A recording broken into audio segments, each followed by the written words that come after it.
حدیث نمبر 902 902 عن ابن جدعان قال ثابت لأنس.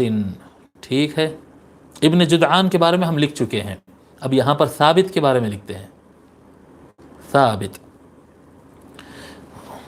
ابن جدعان کے بارے میں لکھ چکے ہیں، ثابت کے بارے میں لکھتے ہیں. نام ہے ثابت، فے سے 3 نقطے والا فے ہے نا.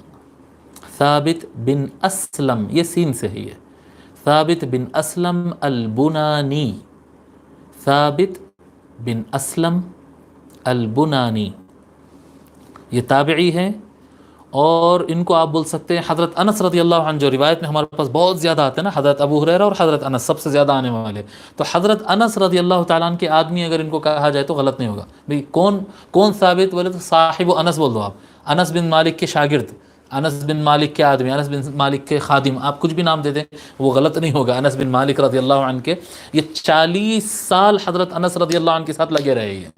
جہاں انہوں جاتے ساتھ میں جاتے، جہاں آتے بیٹھتے، 40 ایئرس وہ حضرت انس رضی اللہ عنہ کی خدمت میں لگے رہے، سیکھتے تھے ان سے، ان کے خاص آدمی بنے ہوئے تھے. اور آپ کا انتقال ثابت البنانی رضی اللہ عنہ کا انتقال ہوا 127 ہجری کو، 127 ہجری کو آپ کا انتقال ہوا.